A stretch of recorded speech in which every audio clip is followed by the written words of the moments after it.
Pernah, sesekali, sering, gimana yang mana nih? Wah, ketahuan statusnya. Pernah, sesekali, sering misalnya. Pasti sering bete. Masa udah tinggal di Jepang masih bete? Kan udah tertib banget, dah segala macam teratur luar biasa ya. Dan orang Jepang juga moralnya menurut saya tuh luar biasa, keren. Sampai kayaknya kita juga perlu belajar dari mereka tentang moral, sopan santun, etika. Bete, pernah baper? Wah, tragis juga ya nasib kita di sini. Kenapa baper? Karena LDRan ya. Ditinggal nikah, waduh.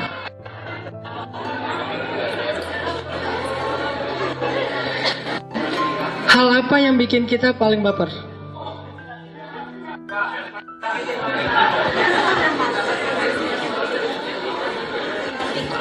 Saya paham banget. Pernah sih kayak gitu. Yang mana nih? Ya, baper, bete, kecewa, hampir putus asa. Karena nggak boleh putus asa. La tayasu, la taqnatu. Janganlah kalian berputus asa dari rahmat Allah. Sedih, takut, itu adalah sifat-sifat manusia. Cuman kadang alasannya masih wajar, ada juga yang alasannya nggak wajar. Yang membedakan orang baik atau orang yang kuat dengan yang tidak cuma alasannya. Tapi kalau rasa itu semuanya juga pernah ngalamin. Nabi pernah sedih, makanya turun ayat Inna a'tainakal kautsar. Itu ayat hiburan buat Nabi. Nabi pernah kecewa, pernah, makanya turun ayat ya ayyuhal muzammil. Nabi pernah misalnya marah, pernah, makanya turun ayat abasa wa tawalla kalla innaha tadhkirah. Artinya perasaan emosional seseorang itu manusiawi. Cuman kalau kita turutin terus, ini bikin hidup kita nggak nyaman. Masa mau bete sampai setahun kan nggak enak ya. Move on mah maksimal kalau nggak bisa paling lama tuh 3 hari. Harusnya udah bisa move on. Hari ini diputusin, 3 hari kemudian normal lagi. Ya udah deh, 3 minggu lah paling lama ya. Ada yang 3 tahun, 30 tahun. Ini luar biasa nih, bukan setia itu mah. Itu berarti dia ada sesuatu yang harus diobati. Kadang-kadang kita sakit hati sama teman kita, dia salah ngomong, salah sikap, segala macam. Namanya manusia. Kita tuh berteman dengan manusia ya, bukan dengan malaikat. Apalagi nanti kalau udah nikah, kita tuh menikahi manusia, bukan menikahi malaikat. Yang namanya menikahi manusia tetap ada salahnya, gak mungkin dia sempurna. Jangankan kita, Nabi Muhammad aja sama istrinya, keluarga yang paling ideal, tetap aja ada adegan-adegan kayak beda pendapat. Kemudian kayak istri Nabi lagi bete, lagi cemburu, itu manusiawi banget. Cuman recovery-nya yang harus kita pelajari, gimana biar cepat recovery, jangan lama-lama. Lagi marah, cepat normal lagi. Sakit hati, gampang memaafkan. Bete, plong lagi misalnya. Baper misalnya, jadi tegar lagi. Gimana cara kita nge-recovery perasaan kita ketika lagi drop, lagi down. Nabi pernah misalnya di rumah tangga beliau, istri beliau bete. Ini hebatnya Nabi dibandingkan kita ya. Istrinya lagi bete bisa dibuat ketawa. Dan kita mah orang lagi ketawa dibuat bete. Sebaliknya. Jalan sama teman-teman, tiba-tiba kita ngerusak suasana jadi pada bete kan. Itu tuh saya banget lah mungkin. Tapi kalau Nabi, orang lagi pada baper, lagi pada sedih, dibikin ketawa sama beliau. Ini akhlak yang luar biasa. Istrinya lagi ngambek. Ya udah, saya mau pulang aja ke rumah ayah saya, Abu Bakar. Kata Nabi, saya anterin ya. Coba, bisa nggak gitu? Gak akan bisa, belum punya juga.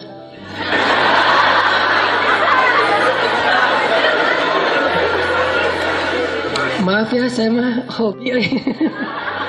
susah ditahan. Tapi ini karena sayang ya sama teman-teman, karena kita pernah sama nasibnya. Pernah ya, udah lama tapi 12 tahun yang lalu. Saya anterin ya, kata Nabi. Ya deh, marah masih ngomong, ya deh gitu. Akhirnya keluar. Diantar pakai mobil mewahnya Nabi, mereknya Onta. Kenapa saya bilang mobil mewah? Itu bukan ngeledekin, karena emang harga onta itu mahal, teman-teman. Satu onta merahnya Nabi itu harganya murah 3 miliar. Bisa beli 3 Alphard kali ya. Jadi benar-benar di garasi Nabi itu ada 3 kendaraan mewah semua. Kalau untuk touring, beliau naiknya Alphard. Yang jauh-jauh maksudnya. Yang cc-nya bukan Alphard, malah di atas Alphard. Udah naik kayak Hummer kali, yang cc-nya udah 4.000. Kalau buat balapan, pemotoran gitu, Nabi naiknya kuda. Kalau ke warung, ke tetangga, naiknya keledai. Harga kuda Nabi itu, harga kuda Pak Prabowo aja berapa? 3M ya? Apalagi kuda Nabi yang biasa dipakai perang, itu harganya minimal 3 miliar. Onta 3 miliar, udah 6 miliar. Itu terparkir di garasinya semua. Jadi Nabi itu bukan orang miskin, cuman sederhana. Dianterin naik onta. Onta mah kan kalau mau naik harus agak tinggi tuh buat cewek. Akhirnya Nabi jongkok terus meletakkan lututnya sebagai pijakan buat istri.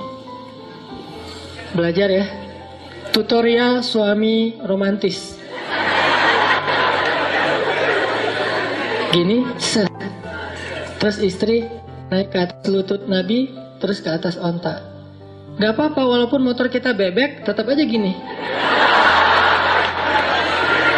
Ntar naiknya, Mas, apa-apaan sih? Sunnah-sunnah, Makanya yang diikutin dari satu, yang kedua diambil. Jangan cuman ritualnya, walaupun itu baik. Akhirnya istri cuman, ya udah deh, udah nggak apa-apa ya, kasihan daripada celana kamu kotor, kan itu baru beli misalnya, naik ke atas motor. Lagi ada tips lagi tuh, kalau naik motor nanti pulang ke Indonesia, jangan pernah bawa hujan. Karena kalau hujan langsung buka, mama nggak boleh kena setetes air hujan pun sih. Terus kita memotoran nggak pakai baju.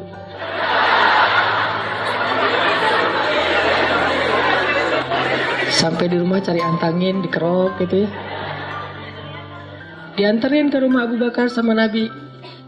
Sampai di rumah Abu Bakar nanya, ya Rasulullah ada apa? Kalau ada butuh sesuatu, miss call aja pasti saya datang. Nggak usah datang jauh-jauh, maksudnya panggil aja lewat seorang utusan, nanti saya akan nyamperin. Enggak, Aisyah pengen ketemu ayahnya. Aisyah lupa kalau ayahnya itu murid Nabi. Mau ngelaporin ke murid ayahnya, murid suaminya, kan agak-agak gimana gitu. Duduklah Rasulullah, Abu Bakar, Aisyah. Ada apa ya Rasul? Abu Bakar nggak nanya ke Aisyah sama sekali, Aisyah diem aja. Terus Nabi bilang, Aisyah boleh nggak aku ngomong duluan? Kata Aisyah, boleh, tapi jangan ngomong kecuali yang benar ya. Coba, Aisyah lagi bete nih. Boleh, tapi jangan ngomong kecuali yang benar. Apakah Nabi marah? Ini hebatnya Nabi, nggak marah. Padahal beliau tuh Nabi loh, kekasih Allah. Allah aja percaya sama beliau, masa Aisyah enggak? Yang marah siapa? Abu Bakar. Langsung didorong sama Abu Bakar. Aisyah, kamu jangan gitu sama Nabi. Allah aja ngomong, wa ma yantiqu 'anil hawa in huwa illa wahyun yuha. Nabi itu nggak pernah ngomong asal ngomong, pasti wahyu dari Allah. Masa kamu mau menuduh Nabi bohong? Pas kayak gitu Nabi langsung menengahi, ya Abu Bakar, jangan kamu sakiti istri saya. Kami tidak datang ke sini untuk engkau memarah-marahi istri saya. Ya Rasulullah. Terus Nabi ngelihat ke belakang, Aisyah, tuh lihat aku belain kamu kan? Aisyah senyum, ya deh gitu. Terus sekarang gimana? Ya udah kita pulang aja daripada orang itu ngamuk. Ya udah pulang. Jadi istri lagi bete dibikin ketawa. Luar biasa. Aura kesabarannya itu di atas rata-rata. Memang benar kalau Allah mengatakan wa innaka la'ala khuluqin azim. Benar-benar akhlaknya di atas rata-rata. Gimana caranya kita nge-recovery sendiri nih? Bete kita, baper kita, sedih kita, sakit hati kita kepada seseorang kalau misalnya lagi ada masalah. Ada orang yang merecovery-nya dengan jalan-jalan. Ada orang yang recovery-nya dengan kuliner. nyari makanan yang paling pedas. Dia makan, kenapa tuh kok pakai sambal? Niatkan transaksinya bukan cuma transaksi jual beli, tapi transaksi sedekah. Naik ojek online misalnya, kan suka dibilang, mas maaf, kan bete tuh. Wah kayaknya sengaja nih biar nggak perlu dibalikin, nggak ada kembalian. Dan itu udah kayak jadi kebiasaan beberapa driver online atau driver taksi biasa. Kalau kita niatkan transaksi jual beli, kadang gampang kecewa. Tapi kalau kita niatkan memang transaksinya jual beli plus sedekah, insya Allah kita akan lebih rela. Sehingga kita dapat dua kebaikan sekaligus, kebaikan dunia dapat, kebaikan akhirat juga dapat. Inilah kenapa nikmat iman dan Islam itu selalu disebut sebagai nikmat yang paling berharga, karena cuma nikmat itu yang bikin kita bahagia di dalam dunia dan akhirat. Sambal terus, ya seperti pedasnya masa lalu. Wah, dia pakai sambal banyak. Ada yang jalan-jalan, kayak saya kalau lagi baper, cari ombak. Minimal yang 3 meter. Ombak gulung saya dong. Digulung sama ombak. Kenapa? Karena lagi baper. Misalnya nih, kan di daerah Jawa Barat tuh Batu Karas sama Cimaja Cuman kalau Cimaja untuk pro lah, Batu Karas untuk orang-orang yang baru belajar. Nih, cari ombak, terus pokoknya menghilangkan bete itu dengan cara traveling, terus ngopi sama teman-teman. Misalnya kayak Umar kan pernah tuh dimarahin istri. Umar sebagai seorang jawara Quraisy, gak ada yang berani kan sama Umar. Berani lo sama gua, lo lihat nih. Nih, Umar gak ada yang berani. Nabi itu hijrah sama Abu Bakar. Saya juga kadang-kadang kepikiran ya, kenapa Nabi hijrahnya nggak sama Umar aja ya? Kenapa sama Abu Bakar? Padahal kan kalau hijrah sama Umar enak, nggak ada yang kejar. Gimana mau kejar? Umar berdiri di depan Ka'bah terus posting. Apa captionnya? Wahai orang-orang Mekah, saya mau berhijrah. Siapa yang pengen istrinya jadi janda, anaknya jadi yatim, tunggu saya di balik bukit itu. Tuh postingannya. Abu Jahal, siapa segala macam. Semua dimention sama dia. Pas Abu Jahal lihat ini ada postingan baru, buka. Wah, Umar nge-mention saya. Waduh, kayaknya nih mau fallback misalnya. Ternyata nggak ada yang berani. Jangankan nunggu, nge-like postingannya aja nggak berani coba. Pada diem aja, itu postingan Umar paling sepi kayaknya, nggak ada yang komen, nggak ada yang nge-like. Pas Umar mau hijrah. Kenapa Nabi nggak hijrah bareng Umar aja? Kan nggak ada yang berani ngejar. Lebih aman kan? Kenapa hijrahnya bareng Abu Bakar? Yang secara status di Mekah itu bukan orang yang jawara, yang ditakuti. Bukan kabilah yang besar, yang disegani. Bukan orang yang kaya raya, yang bisa bayar segalanya jadi fasilitas. Karena kekayaan Abu Bakar udah habis untuk membeli budak. Dulunya sih kaya, sekarang udah jatuh miskin gara-gara dakwah. Kenapa milih Abu Bakar? Kenapa nggak Umar aja? Kalau kita pakai logika. Kalau Nabi hijrahnya bareng Umar, pasti nggak ada adegan di Gua Sur yang dikejar sampai sembunyi. Terus adegan la tahzan innallaha ma'ana, itu nggak ada. Karena nggak ada yang ngejar. Ternyata pelajarannya, Nabi memilih Abu Bakar karena Abu Bakarlah yang paling dekat kepada Allah di antara umat beliau. Kalau mengandalkan makhluk, pasti akan lemah. Gimana pun makhluk itu selama ini mungkin dianggap sebagai orang yang berkuasa, berpengaruh, kuat, ditakuti, segala macam. Tetap dia berstatus makhluk. Banyak hal yang dia nggak bisa nanganin sendiri. Toh pada akhirnya Umar meninggalnya juga syahid, dibunuh oleh orang munafik. Tapi kalau mengandalkan Allah, segalanya ada di dalam genggaman Allah. Tabarakalladzi biyadihil mulk wa huwa ala kulli syai'in qadir. Makanya Nabi memilih teman berhijrah yang paling dekat sama Allah. Nanti kalau ada apa-apa, mereka berdua minta ke Allah, ya Allah, gampang tuh. Cuman ngambil jalan ini agak sedikit berliku. Kelihatannya kayak serem gitu. Tapi kan kesimpulannya selamat kan sampai ke Madinah. Cuman perjalanannya itu banyak adegan harus menjauh dulu, bukan malah mendekat ke kota Madinah, ngambil jalur yang lebih jauh, 1. Adegan dikejar sampai ke Gua Sur, 2. adegan melibatkan semua keluarga Abu Bakar. 3 adegan dikejar oleh Suraqah bin Malik, hampir ketemu. 4 memang banyak adegan-adegan, tapi adegan-adegan itulah yang makin menambah iman kita kepada Allah. Gitulah hidup. Ketika kita memilih jalan Allah, mungkin akan banyak pengalaman-pengalaman unik yang kita alamin sepanjang jalan. Kalau kita ngambil jalan yang lain, kayaknya lempeng, cuman gak sampai. Lurus tuh, gak tahu kemana tapi. Kalau jalan Allah kadang berliku. Dan banyak sekali pengalaman di jalan itu yang buat kita makin yakin sama Allah. Bikin kita makin bisa survive dari masalah yang akan datang. Bikin kita lebih tough ketika menghadapi masalah. Kenapa? Dididik oleh lika-liku perjalanan tersebut. Saya sama istri saya aja. Istri itu dulu ke Mesir beasiswa. Saya nggak lulus. Jadi pas saya ikut tes beasiswa, yang ngetesnya juga bete ngeliat muka saya. Ngapain kamu? Mau ke Mesir, Pak? Enggak, pulang aja, suruh pulang. Nggak lulus gitu coba. Akhirnya karena nggak lulus beasiswa, saya ngumpulin uang untuk berangkat sendiri. Pokoknya saya harus berangkat. Istri saya lulus beasiswa, langsung dibeliin tiket, udah ditetapin beasiswa selama di Mesir berapa sebulan, dapat tempat tinggal. Pokoknya tinggal tanggung beres saja. Saya harus mikirin semuanya sendiri. Traveling gak bawa uang sama sekali, karena uangnya habis untuk beli tiket return, masih visa turis, jadi harus beli tiket PP. Alhamdulillah sampai di sana dapat visa pelajar, setelah sebulan di refund tiketnya, jadi bisa dapat walaupun ada penalti potongan beberapa persen.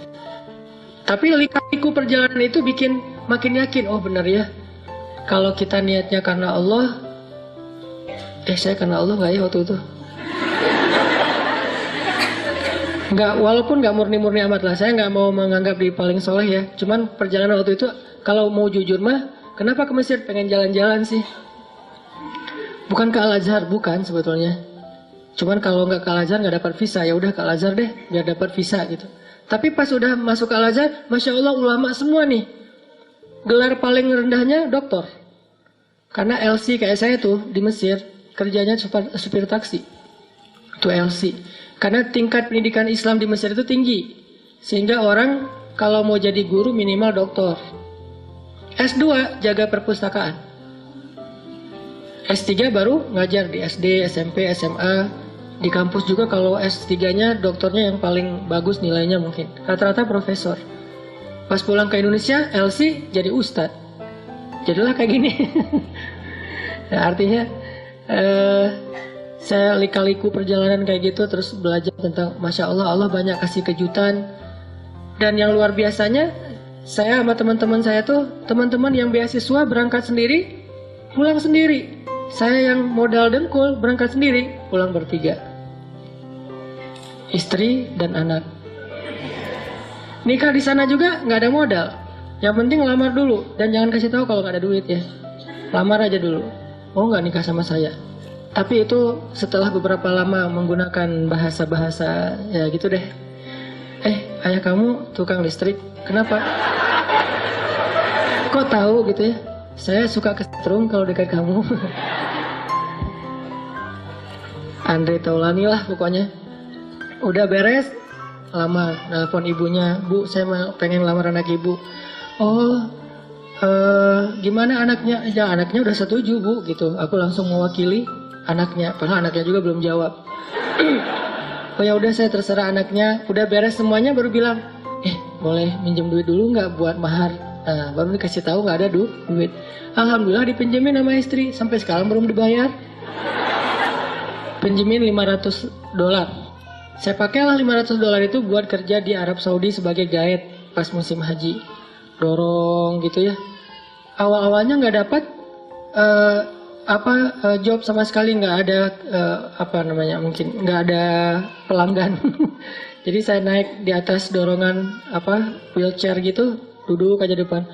Ya Allah, nggak adakah hamba-hambamu yang sakit hari ini gitu ya. Dari pagi sampai sore ditungguin nggak ada yang sakit. Kayaknya jamaah haji sehat walafiat. Dan itu musibah buat saya. Akhirnya sore-sore ada jamaah haji Indonesia dari Solo keluar dari masjid, kelihatan kayak bingung gitu. Langsung saya samperin, ini kayaknya calon-calon nih, saya datengin. Bu, kenapa? Ya dek, saya kesasar nggak tahu pulang ke arah mana. Oh ya ikut saya aja. Padahal saya juga baru di situ nggak tahu. Ibu emang dari mana? Solo. Penginapannya di mana? Di daerah apa? Nggak tahu makanya. Oh gitu, ya udah ikut saya aja bu. Ada emang tahu? Insya Allah pede nih. Bismillah. Ya Allah, masa saya akan lapar hari ini kan? Nih kayaknya nih rezeki yang Allah datangkan. Tapi kan kita harus menghadapin challenge-nya dulu, jalanin. Jalan sama ibu tuh sambil ngobrol. Ternyata saya juga asal milih jalan sebetulnya, nggak tahu kemana. Ternyata pas lagi jalan, dek itu kayak tempat tinggal ibu tuh. Bener bu, coba deketin. Oh iya bener, alhamdulillah. Adek tahu aja jalannya dan segala macam. Mana saya tahu. Allah yang ngasih tahu. Akhirnya dia ketemu teman-temannya, sepanjang jalan kita ngobrol, dia rekomendasiin saya ke teman-temannya. Ujungnya apa? Dia besok bisa nggak ngantar kita lagi ke masjid supaya nggak kesasar? Oh siap. Dah mulai, oh dia ini ada nenek-nenek minta didorong. Alhamdulillah lancar. Pulang-pulang bawa beberapa ribu dolar, itu modal pernikahan kita. Kalau udah azam menikah, baru Allah kasih rezeki. Tapi kalau masih tanggung, nggak dikasih. Makanya kalau pengen dapat kejutan dari Allah, mantepin dulu aja, akad sama Allah. Ambil, kalau bahasa gampangnya, gambling.